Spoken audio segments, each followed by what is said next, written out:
Hi there, good afternoon, good morning, good evening, wherever you are in the world. Welcome to today's webinar brought to you by the Cyber Hut and Silverfort. We're going to get started in a minute or two, so let a few more people join today's event, and then we'll be digging into fantastic topic, looking into the world of identity security for 2025 and beyond. So we'll give everyone just a couple more seconds and then we will dive into the content. I guess just as we're waiting, clearly we are on Zoom today, so everybody is centrally muted. We do, of course, have the Q&A functionality available, so please leverage that as you see fit for your questions and comments as we go through today's content. And we'll try and answer the questions in situ live as we go, but we will leave a good 10-12 minutes or so at the end to wrap up any questions and comments we may get throughout today's material. And this is a fantastic topic, identity security. It's something which has emerged to be a real powerful component of the enterprise arsenal over the past 24 months. Absolutely thrilled to be here hosting today's session. I guess start off a couple of introductions. My name is Simon Moffat. I'm founder at the Cyber Hut. And Cyber Hut is an industry analyst and advisory firm tracking the whole global market for identity security and all of the exciting related use cases which that generates. And I've been in this space a long time, to a good sort of 25 years, and I've never really seen identity being so important as it is today in 2025, which is it's a thrilling place to be. And I guess the more important person out of the two is Hed from Silverfort. Hed, welcome. Hi, how are you doing? Great. Great to be here. Thanks for inviting me, and really looking forward to having this conversation. I think there is a lot going on in identity these days, and I'm glad to have the opportunity to talk to you. Really, like your insights about this space. So it would be great to discuss. Oh, likewise. So this is we've had a couple of sort of conversations offline over the weeks and months, and it's I think every time we chat, we find some really fantastic ways of thinking about our industry. And I think today's real agenda, we want to set the scene a little bit. Spend the first 5, 10, 15 minutes or so really looking at the implications, complications, if you like, of our identity infrastructure.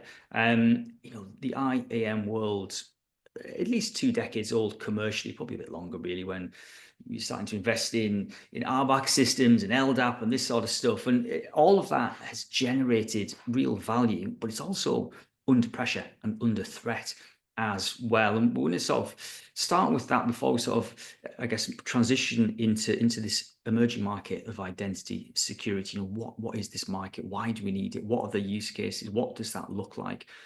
Before really sort of detailing on some of the solution aspects in there as well. And I want to start off a little bit, as always, is to sort of where we were and where we are with respect to identity and access management. And I think the big thing for me is the importance of identity is increasing, isn't it? 25 years ago, it was all about the LDAP, doing a bit of single sign-on for a few employees, but everything we do today is driven by identity.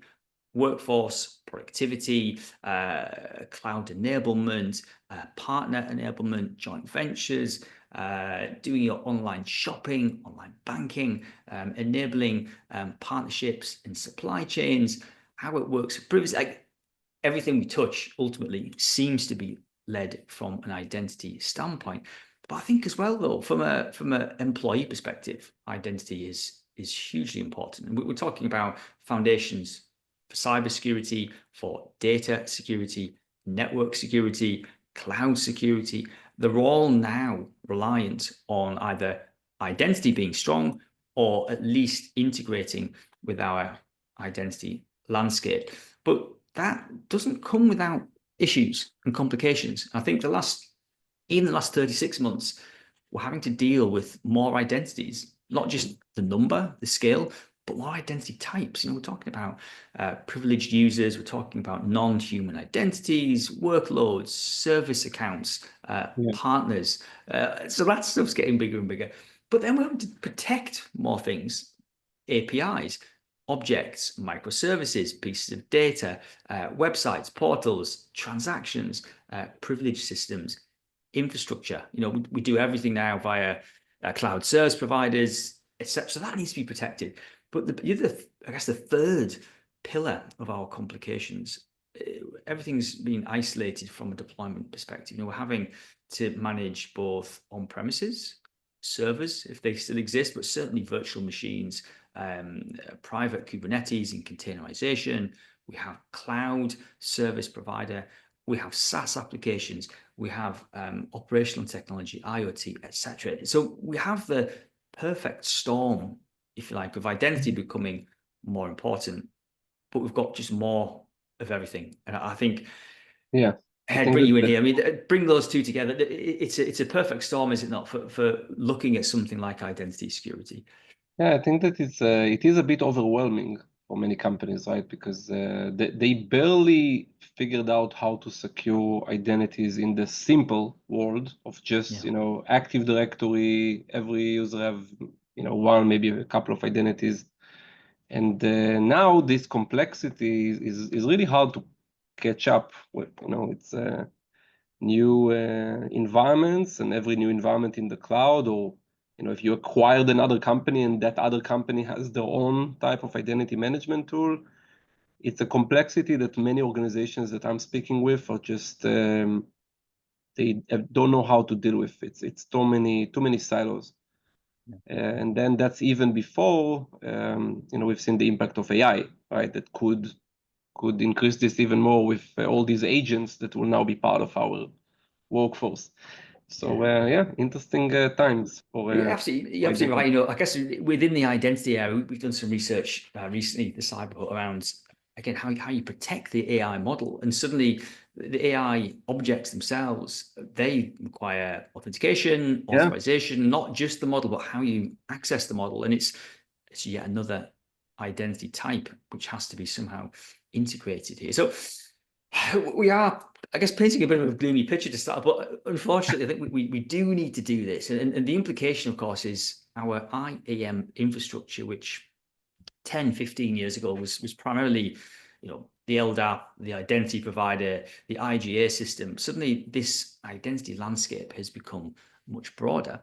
And by association, it is becoming a huge attack surface. It's becoming an area where the bad guys are looking to attack. And I'm going to sort of break this into two areas, really. One is clearly there's an infrastructure situation to deal with. Systems are isolated. Your PAM system doesn't talk to your IGA system. Organizations have multiple multi-factor authentication components, multiple directories. There's a lack of visibility. Misconfiguration is essentially now a huge sub-industry, whether it's on Amazon, Google, Microsoft. That's a huge concern. And then you have metrics around, look, what does good look like from a security and a productivity point of view? And I guess the stuff on the right, the bad guys are leveraging these vulnerabilities. They're developing exploits. There's a very competitive black market for initial access brokers, deepfakes, etc. So again, add almost too easy because as an attacker, you only need to find one way to get into a network, right? So as defenders, we need to make sure everything is perfect, right? But an attacker just need one bad configuration, one identity that was neglected and misconfigured, and there's always some. So it is a big challenge. They will always go for the weakest link. And I think as well, there's a few problems here. The bad guys are lazy. They will find the weakest link within this identity infrastructure. I think many organizations struggle to even acknowledge and have visibility over where those weaknesses are. And I think historically, we've thought very much around been very resource-centric in our views on protection. We'll protect the PAM system. We'll protect one or two high-risk applications within the IGA landscape because of compliance or whatever. Bad guys don't care. They look at end-to-end information flows that they want to get to a piece of data or a system. How can they do that? They don't care whether it's Hed's account, Simon's account, a combination, lateral movement. So they think in flows, they think in end-to-end success. And unfortunately, our existing ways of thinking about identity are very siloed and separate and segmented. And I think currently it's rich pickings, I think, for the bad guys. Yeah, for sure. It is. I mean, I come from the cyber offense space originally, before I got to the cybersecurity side, and I can tell you that identity is always that's kind of the go-to of every attacker, because it's easy. If you can steal just one identity out of all the ones that exist in the organization, you got a way in that is through the front door. And the problem is that because of all these silos that you mentioned, and because of how organizations have been securing them, which was each silo on its own, right? So we had within each of our identity management solutions, whether it's Entra or Okta or Active Directory or Ping, or within each of these, we had local security features that we would leverage. But as you said, the attacker is not looking at each of them as the whole attack surface. They're looking at the end-to-end attack surface of the organization, and a lot of times it's the lack of connection between these silos that is the issue, because they don't talk. I can log into Okta and fail to authenticate. It's not me. I failed the second factor of authentication or something else. Now I can still then log into Entra or to the on-prem. Like these environments are not connected, and for an attacker that's amazing, because you get like endless attempts. You can really find the gap. So it is a very different perspective from the attacker side of looking at this mess. And I think that we as an industry now need to understand, how do we take all these pieces and really create a true security layer across them.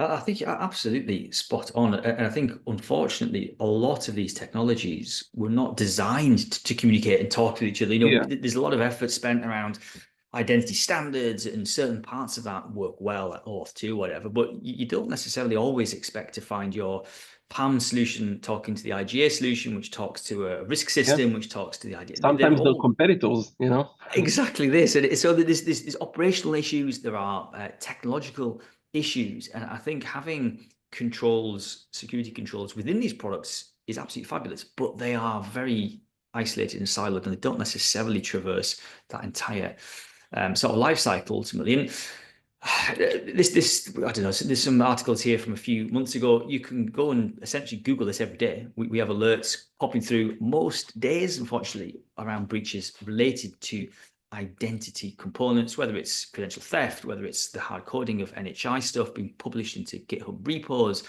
Session hijacking is quite a common one these days. If your multi-factor solution is strong, well, the bad guys will either go upstream or downstream of this. Token theft, access token manipulation. There's a whole host of ways bad guys can get in, and unfortunately, the body of evidence there is unfortunately growing daily. And we've painted a bit of a nasty picture for the first 15 minutes, but I think many organizations realize this, and I think a lot of our sort of attendees today will feel some of that pain around the limitations of their existing IAM infrastructure and some of those challenges. And I'm going to obviously spend the rest of the webinar really unpicking where we go, how can we solve some of this. And this identity security, to me, it's a natural evolution. We're not talking about just improving the identity provider with behavioral biometrics. We're not just talking about let's improve our PAM solution with a bit of improved session auditing. We really are talking about this end-to-end improvement here. And this is just a bit of an anecdotal one, really, sort of looking at other sectors around how they've evolved. And you can look at some of the topics there on cloud, on XDR, on network security. We started to have additional overlay technology that is, again, providing that end-to-end visibility, detection, protection, response capabilities. And to me, it seems essential that identity has something similar.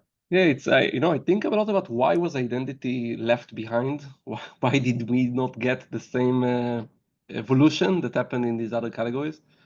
I think sometimes that it's because of how old it is. Identity has been there from before there was cybersecurity, so we kind of all got used to the fact that security is just a local capability of the identity infrastructure.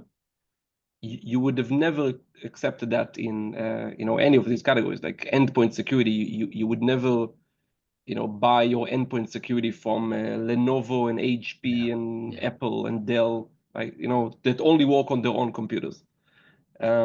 But in identity, that's kind of where we are now. It's each of these pieces of infrastructure that manage the identities takes care of some security locally. And I think that this is a natural evolution. It happened in all these categories, right? Cloud security also. At first people would buy that from AWS and GCP and Azure. Those were just local features before there was Wiz, right? I think that identity is now finally going through that same evolution, where people realize, okay, those local features are not good enough because again, they don't have the full context. And those point solutions, as you mentioned, that only look at privileged access or only non-human identities or only detection, or it's part of a bigger story that has to work together. So I think that it's actually a very exciting time in this market, and I'm sure a lot of people here that are in this market today are seeing that there's a renaissance of security solutions for identity after years of not much going on.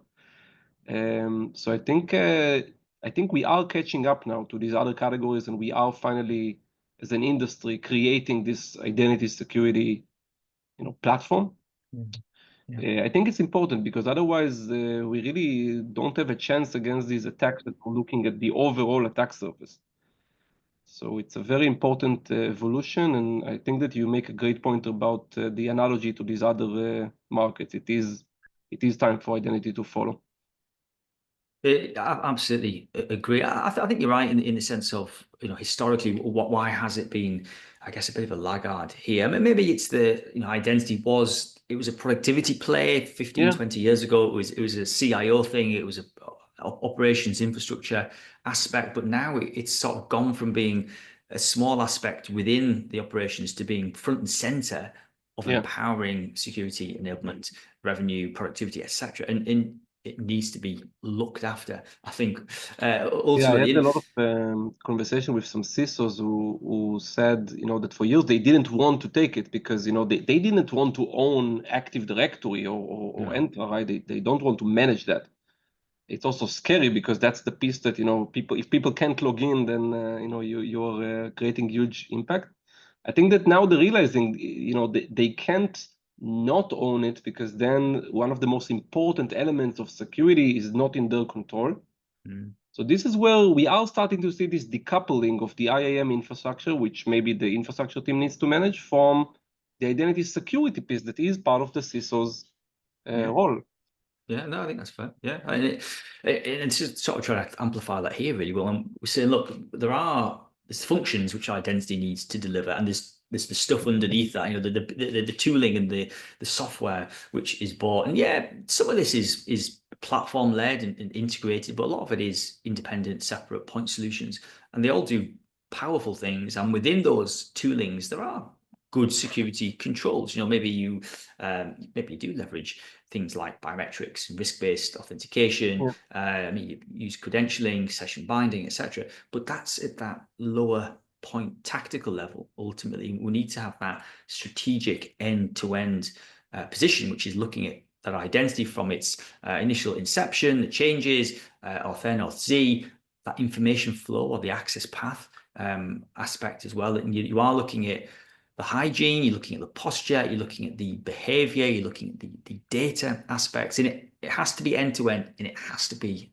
the life cycle of the identity, I think, which is vitally important. And it has to work together. All of these elements, they are, I think a lot of companies think about them as different things. Like, hey, I can take care of, entitlements with one tool, and maybe I'll take care of, MFA with another product and privilege access with another product. And the problem is that when you look at them separately, they lose a lot of the potential power because a lot of times the synergy between these things creates opportunities that you just don't get if you look at them as different tools. As an example, we've been working with a company that needed to reduce the entitlements, the permissions that people have to access things, but they were too scared to remove entitlements because they don't know for sure if people really needed them or not.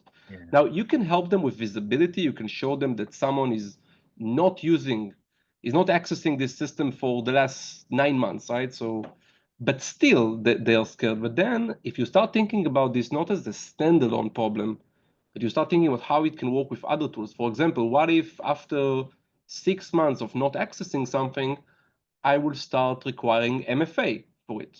For example, prompting step-up authentication if you're trying to access it, because it probably wouldn't really bother you because you're not really accessing it. But if you will, then let's at least make sure it's you.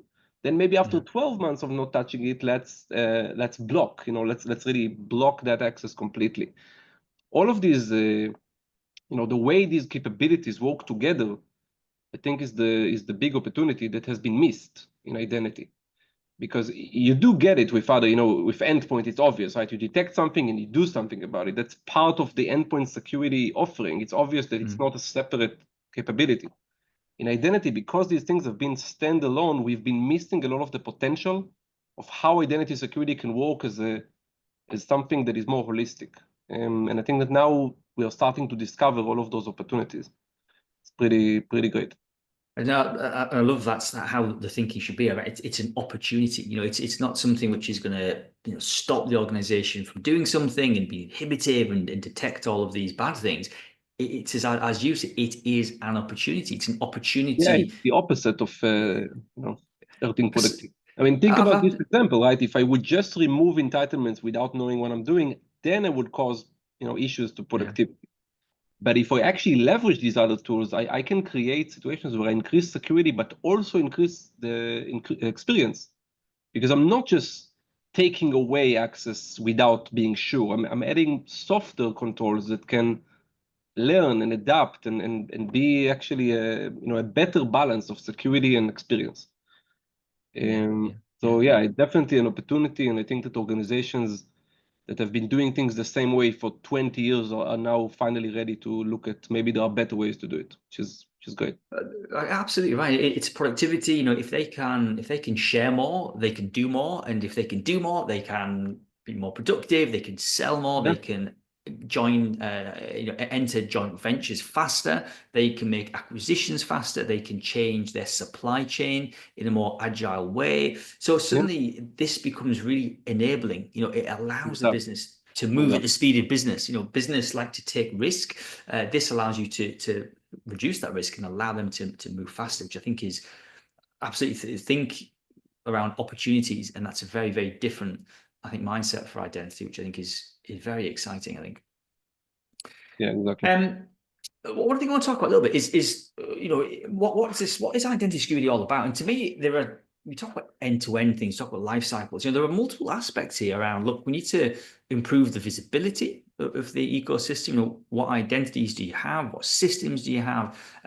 Clearly, we're going to be looking at detection. So that could mean detection of misconfiguration within data. It could be detection at the behavior level, understanding anomalous activity, baselining sort of normal user and workload activity.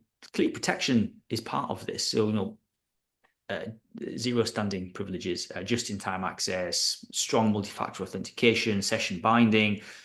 But the response one's good as well. That's an interesting one, which I think is often neglected, is how you respond to some of these problems. And organizations will have breaches. They will be under attack. Yeah. So I think this is really trying to amplify. Look, from our perspective, we've got this thing called the Identity Security Scorecard. And we're looking at a multitude now, a different set of capabilities, which are, I think, as you said earlier, not just focused on a particular set of capabilities. They are much more.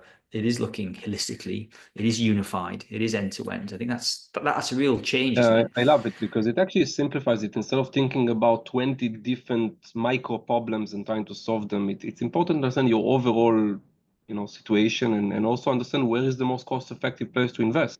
Yeah. Where am I most behind? I can't only fix one problem and leave many others open. but organizations don't know where to invest. So I think this prioritization really helps. I think it's you're absolutely right. I think everyone's they are under resource constraint, budget constraint, alert fatigue. They have alerts coming out of their ears. The SOC center, DevOps, audit, compliance, permissions are an issue. So it's trying to say, look, where can I invest, if you like, both my time and technology budget to get the best especially response. because identity has been very complex. I mean, if you ask any security team, any CISO, I think identity is probably the one that is the most complex. It's like painful. There's so many tools, so many legacy technologies and legacy infrastructure still in place. Like you don't get that when you try to secure the cloud, right? But when you try to secure identities, you need to deal with some very old stuff and some very new things that have to be secured somehow in a consistent way, from the darkest corners of your Active Directory and your service accounts and your local accounts, all the way to, as you said, to the cloud and Kubernetes and SaaS applications. It's complex, and people, as you said, don't have necessarily all the resources and time to solve it. So I think, obviously, as an industry, we need to make it simpler. Like we need to find ways not only to improve security, but to really make it simpler. Like identity security doesn't have to be that hard as it has been, because otherwise nobody will achieve it. We'll be just talking about it and talking about it theoretically, but we need to make it much more achievable, much simpler. And I think that this is the direction that it's moving, because people don't have the endless resources.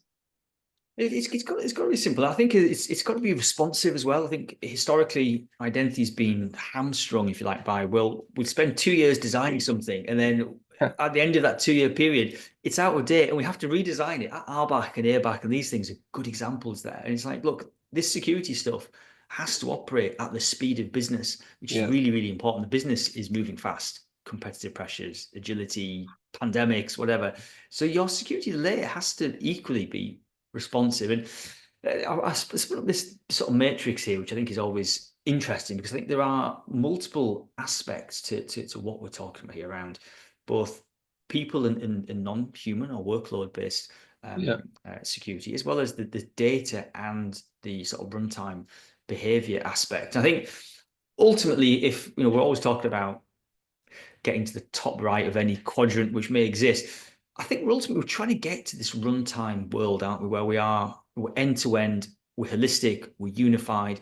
We are talking about those cloud systems, which are, they're great APIs and it's easy, but also on premises, private systems, legacy systems, those products and tooling which aren't going to move to the cloud anytime soon. They need to be protected from both the data and the runtime point of view. So we need to do everything, don't we, at once? Exactly. By the way, that's how we started. When we started the Silverfort, it was 8 years ago. We started from a very specific problem, and it was the problem of all these legacy systems that no one could really properly secure. Like how do you bring modern controls like multi-factor authentication and others to a legacy LDAP application or a command line interface like a PowerShell, So that's where we started, because we knew that that's where attackers are focused. They're using these command line tools, they're using these legacy protocols to spread inside the network. And we started from just solving that, and only later expanded to the cloud and all the modern things, because I think that protecting these things end to end is the key. Otherwise, attackers will always go to the weaker part. A lot of people think that they secure their cloud and they're fine. Then somebody breaches their Active Directory, and because you're syncing your passwords, they now actually have the password to your cloud too, because it's all the same, it's all connected. So I think that securing all of these blind spots and not just settling for the ones that are easy is critical. And I think people don't even know that it's possible, but the good news is that there are solutions now. There are ways to secure these things. I mean, we have customers that are now protecting access to their mainframe, or to their industrial control systems with modern security controls for identity, which is, I think it's been a gap for many, many years. Yeah, no, that's great. That's great. Let's segue for a quick question. One quick question come here, which I think is a really important question, actually. Mutu's asked here, what's your strategy to get the C-suite attention and willingness to talk about some of these things? I mean, I guess it's obvious for us, been doing this for a while, we've sort of thought, well, look, we need this stuff. We need to get there. But yeah, how do you get that C-suite understanding?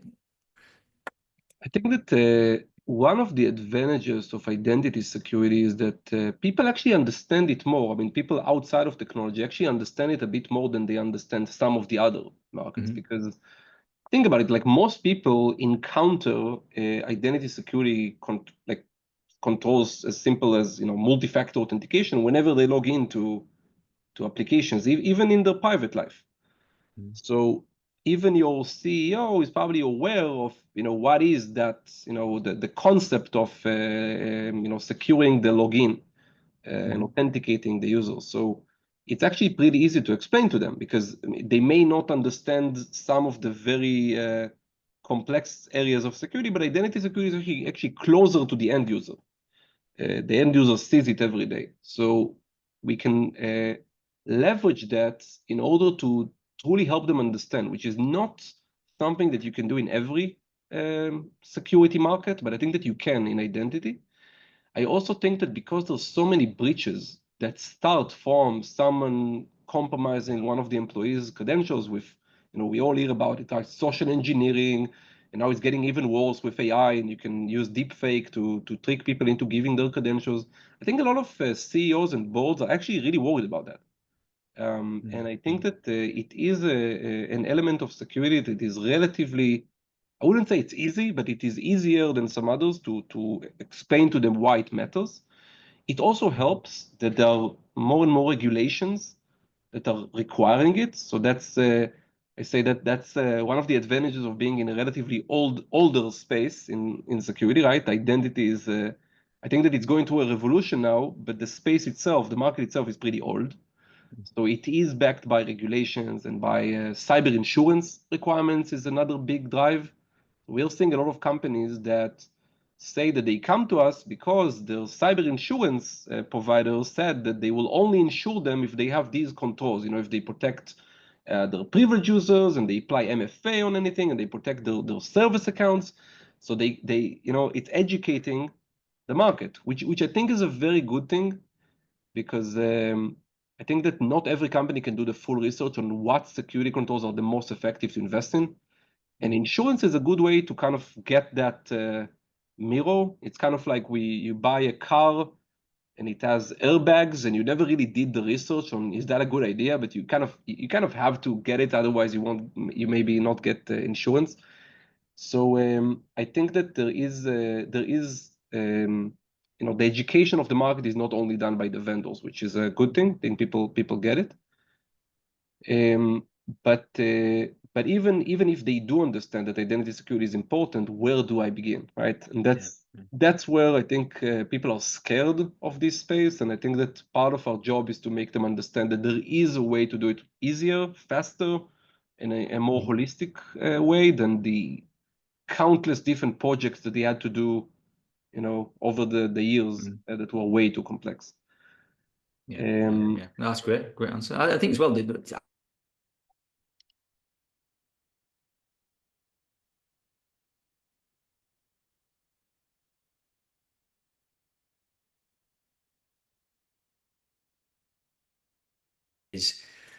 to me is a real, it's a huge incentive to re-architect in protecting that layer, which I think is really important.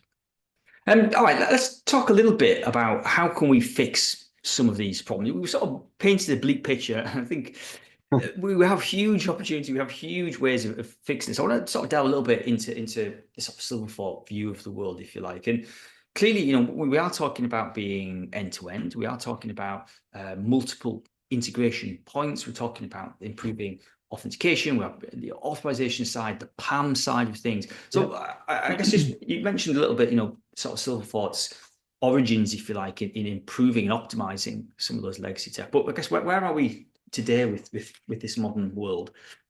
So we started Silverfort, as I said, from securing mostly the legacy, and then gradually expanded to all the cloud components and the more modern components.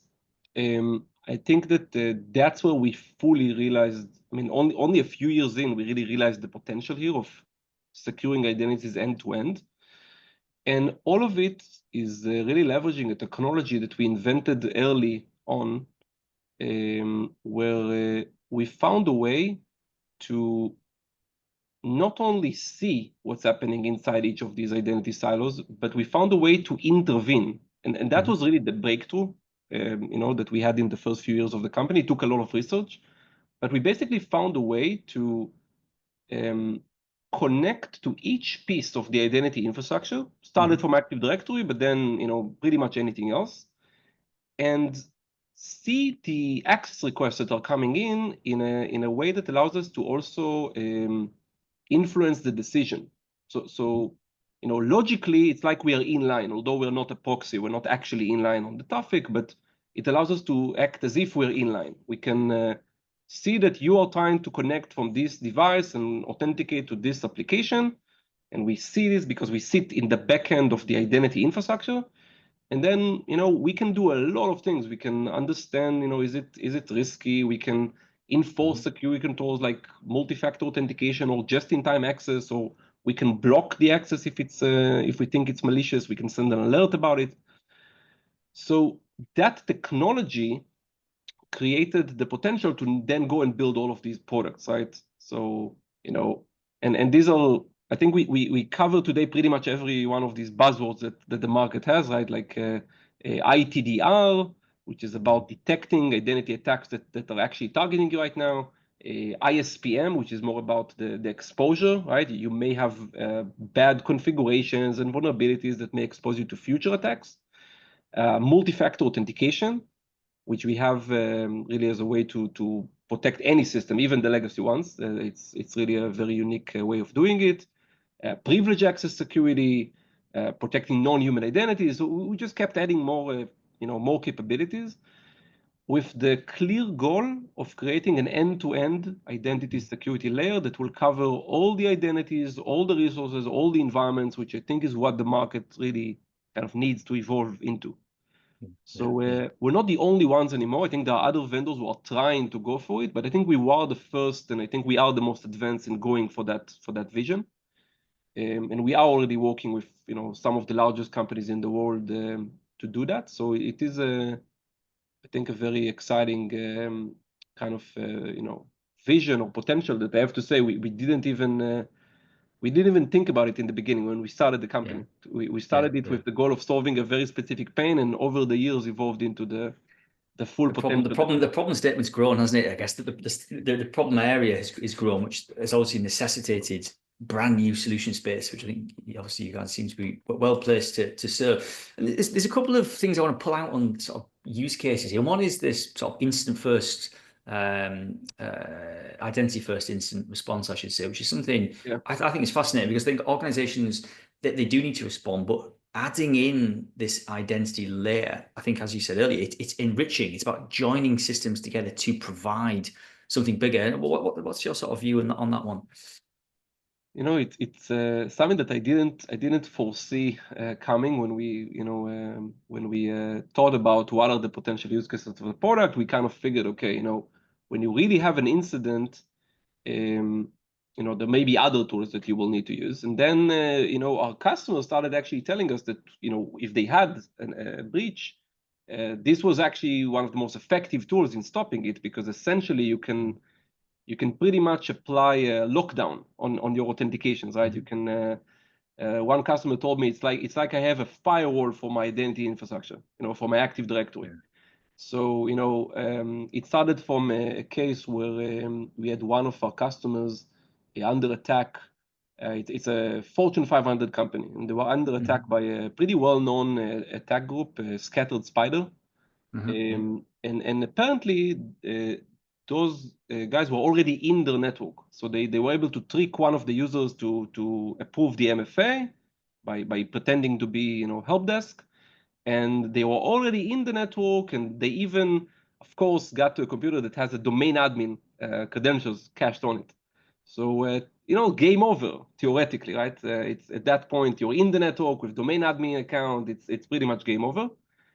And we were able to come in. By the way, we weren't even deployed there at the time. They were only talking to us. We managed to come in, implement the product in a matter of hours on a Fortune 500 company, which is already, I think, one of the biggest breakthroughs here. Because again, identity security has been so complex to do until now.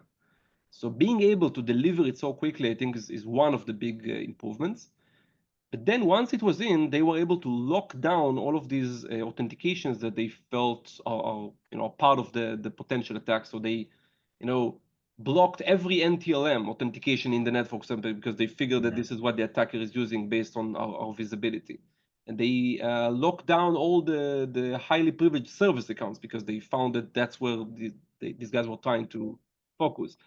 So without taking down the entire organization, which is what you would normally need to do, they were able to actually prevent the attack from spreading. And that's why I wouldn't say their name, because they weren't in the news, because they were actually saved and no damage was done. And this is a case where a Scattered Spider was already in the network with domain admin accounts. So that's a case where the fact that they have no damage, that they were able to contain them and not let them spread at that point, I think showed us that there might actually be big potential here. So we started partnering with the incident response companies, right, with Mendiant and others, to say, hey, we can do this, bring us in. And, and over a few cases, I think we've proven to others, but also to ourselves, that there is potential here to actually come in and stop a breach very effectively. Because if you think about it, identity is really it's kind of at the heart of how do you stop a breach once you have it. It's always about the identity. It's always about spreading in the network with stolen identities and Active Directory. It's always the same trick.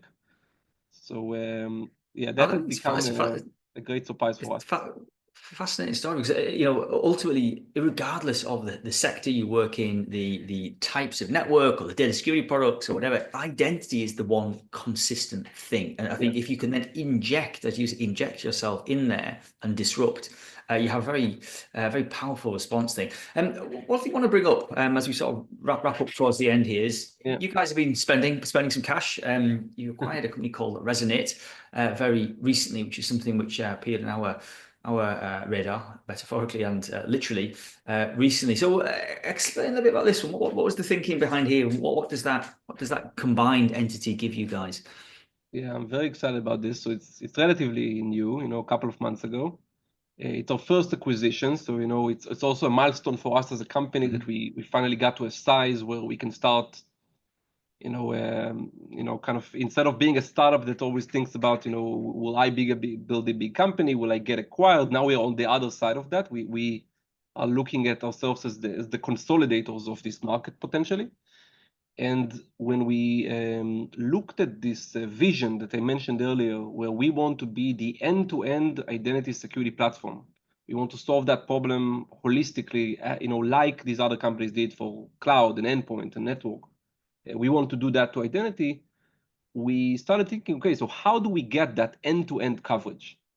And because Silverfort started from the legacy, because we felt that was the biggest gap, so we started from the ugly, disgusting on-prem legacy identity tools.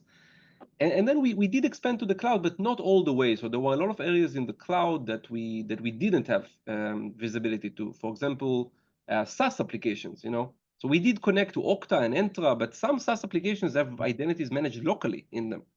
We didn't cover that. Non-human identities in the cloud, we didn't have good coverage of. So we did for the on-prem, but non-human identities in the cloud, we had a lot of things there that we didn't cover.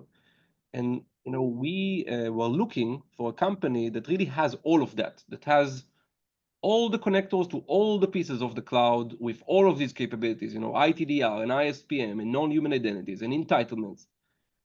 And then we found Resonate, which they weren't big, but surprisingly they had all of it. They built an amazing product, and I'm very lucky that they were willing to partner and now fully integrate our product, which is what we are working on right now. And the plan is before the middle of this year, hopefully, in the first half of this year, to launch the fully consolidated platform. So we're not going to have it as a separate product. That's kind of the opposite of our vision. We are fully consolidating it, and customers will have one place for all identity security across all environments, everything from ITDR, ISPM, non-human identities, privilege access, MFA, all of these different things across all the silos of identity. So it was a big step in this direction. It will probably not be the last. So we are now getting to a size that allows us to maybe do more acquisitions, and it's exciting. We can have a long conversation about how it affects. It changes a lot of the company's the kind of the way that we think about our strategy. It's not only about building more things. It's a combination now. So it's very exciting. I think it's absolutely fascinating. I think actually it's actually quite novel, because I think, as you described, you do have cloud-centric organizations who are specialists but struggle to go back into the sort of on-premises private cloud world, and equally you then have sort of on-prem centric organizations who then struggle really to do so. Being able to do both, I think, is actually pretty. And the majority of organizations have both, right? So then, it doesn't make sense for them to buy a product that only sees identities in the cloud, because that's only part of the issue. It's like, as I mentioned before, it's like having an endpoint security solution that only protects Lenovo computers. It's just not the full story. I think the hybrid world is here to stay. I think this clearly cloud adoption is absolutely the sort of first priority for consumption of service, but not always. And you have compliance, you have regulated industry, and your identity components need to be integrated where your systems are. So if your systems are on-prem for whatever reason, or are private cloud, or within virtual machines, you need to have your identity tentacles there. People have industrial networks and medical devices and databases and endpoints and like all kinds of things that are not your modern web-based application. So all of these things need to be connected. Otherwise, if you're only protecting identities in your web applications, the attacker can just choose to go to a different door. It's the attacker is the one who gets to choose how they connect to your system. So if you close one door but leave the window open, you're not really solving the problem, and that's what we're really trying to do. Absolutely, 100%. I think it was Bruce Schneier who said, you are as strong as your weakest link, and if your security investment isn't fixing the weakest link, all of your other security investments are irrelevant, essentially, which I think is a very pragmatic way of thinking about it. So I guess the last question really before we sort of wrap is, how do you get here? And I think this is a sort of basic sort of progress adoption sort of curve here. And I think organizations want to get started. They want to get here, and ultimately it is a journey, and they want to start small and progress to a successful identity security platform that covers cloud, on-prem, legacy. But I guess in a couple of minutes, where should they start, Hed? Where should they get that initial foot going? So I think it starts from visibility and discovery, right? That is not enough, but that is the first step, because if you don't know what you have, you can't really effectively secure it. And I see a lot of companies running to apply security controls. They don't even know what the actual assets and identities are. So I think that it starts from connecting to your different silos of identity and mapping what do you have there. What identities, what configurations, what access is being done. And then, on top of that, the second step is you need to point issues. So, posture issues, bad hygiene, bad, suspicious behaviors. You need to start understanding what is wrong. And then you move into, fixing it by applying controls, by enforcing, by resolving some of these issues. I think that it's important to think about it like this, as opposed to thinking about it silo after silo. You can't do all of these steps I just mentioned for the on-prem, and then for Azure, and then for Okta. That's just not, you're not actually solving the problem. You need to do each of these steps across the board, visibility across the board, and analysis across the board, and enforcement across the board. I think is a more correct way to think about this than silo after silo. That's great. That's great. Pragmatic, I think, and ultimately it is a journey. It is in a position where you can get to a sort of highly optimized world. I think it does. It improves productivity, improves security, allows the business to do more, share more, involve more. I think once you get there, that technology optimism allows you to measure identity security in a much more proactively way. I think people are afraid that if they add these solutions, users will be upset. But I think when you do it well, users actually are in a much better situation. We've seen a company, for example, that had 3 different types of multi-factor authentication. If you logged into the cloud, you had to authenticate with Okta. On-prem, they had still some old RSA tokens, secure ID.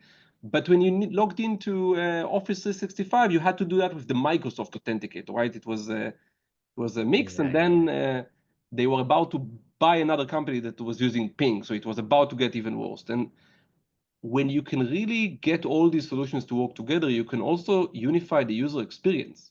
So now all the users log into all these silos with just the Okta Authenticator, Okta Verify.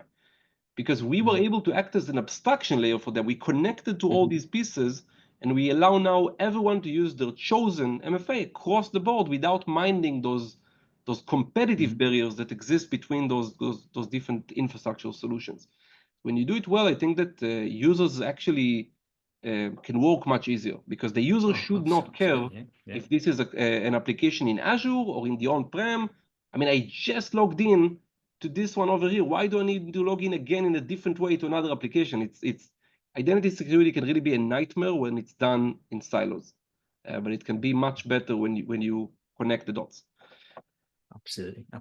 All right, we're coming to the end of the webinar. There are several questions coming through. I'm going to try and pick out 1 or 2 of the best ones we can quickly answer in a couple of minutes. Question from Levi. I'll knock this one out quickly. Do you think Agile has gone too far and the pace of change feels too high to keep things secure?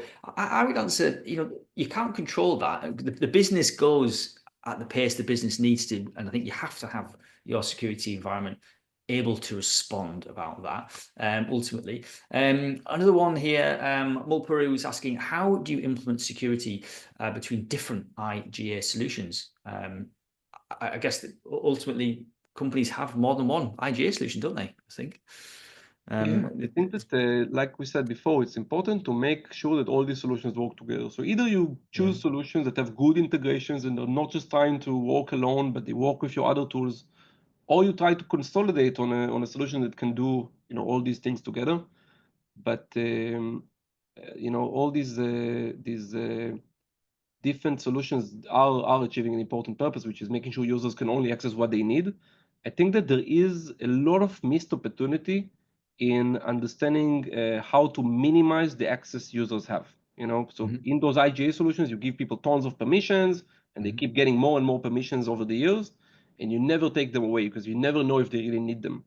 I think there is a way to compare what access people have to what they are actually accessing. And in this process that you should do automatically, ideally, you can really minimize what people have access to, because you can compare it to what they're actually doing. It should not be a static process. It should always correlate to real access, real activity. And when you do that, you see that only 10% of the entitlements are really needed.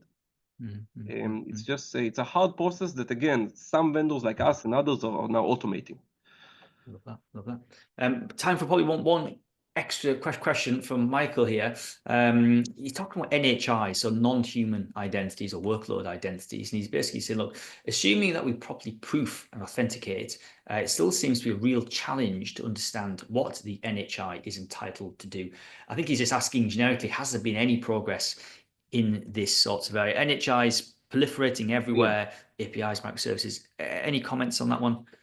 Yeah, there's tons of progress. This is one of the fastest moving categories right now. Again, it's not the purpose of today, but I will be happy to show this to you, Michael, or to anyone who wants to see it. There are very innovative ways now to figure out what does NHIs have access to, and then also help minimize it, a concept that we call virtual fencing, where you can really understand what this NHI needs to do, but then also lock it down to only be able to do that, so that nobody will be able to use it elsewhere.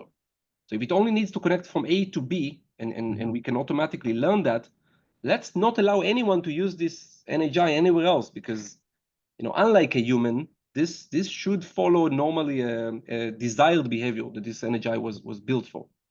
So there are ways to do it. It's evolving fast, and I recommend to everyone here to look at the solutions in the market. I'm happy to show you ours, but very interesting space and very important one. Yeah, for sure, for sure. And we're coming to there's a few questions we haven't answered. I'm sure we'll maybe able to probably answer maybe offline or via email or via the sort of follow-up after today's webinar. Hed, this has been a fabulous discussion. We've certainly covered a lot of topics here. We've created the picture of things being bleak, and I think for many they are. Ultimately, the bad guys do have a slight advantage in many areas. I will say though, Simon, because you're right, we are a bit pessimistic. I will say there's so much happening in identity security now, more than ever. I mean, that I remember, and I think that we are making fast progress now towards solving these problems. Yeah. I mean, we'll never fully solve them, but I think that we are catching up to the problem. So I think it is actually a very exciting time in this space, and I am actually optimistic as opposed to what it may have sounded today. I think that I'm hugely great stuff optimistic. happening there. I think you've got a strategic way of thinking about it, which I think is very different to where we were 10, 12 years ago, when it was tactical, it was short term, it was small, and it's now we are looking at this much broader piece of solutionizing, which I think is really, really important. I'm very positive for the future. Yeah, exactly. And if people here, by the way, are also stressed about the fact that there's so many solutions, and I'm sure it's hard to keep up. Like, I'm sure some people are feeling like there's so many vendors, so many solutions. How am I supposed to follow this? The good news is that this is the natural, phase of this where we are in the evolution, and it will start organizing and consolidating now. So these acquisitions that we just talked about and that others are doing, it's all leading towards the same direction of creating companies like Wiz in cloud or CrowdStrike in endpoint that will really provide this end-to-end, and this very confusing period that we're in right now, where you guys need to follow so many different solutions, it will improve. But it is, it's a lot right now. I think absolutely spot on. I think there's the best one there. It's an opportunity. It's an opportunity to improve. It's an opportunity to do more. And I think, Hed, this has been a fabulous conversation. Thank you for sharing your insights and educating myself and our viewers as well. Thank you for everybody for attending and watching. You will obviously be able to watch this on demand, on repeat, so you can get a bit more detail as and when. But Hed, thank you very much for having a chat with me. Yeah, thank you. Thanks for inviting me. Enjoyed it as always, and really welcome everyone here who wants to learn more. Feel free to reach out to me and to my team, and happy to talk more. And perfect. Let's have a great day, everyone. Excellent. Thanks, Hed. Thanks, everybody. Speak to you soon. Bye-bye.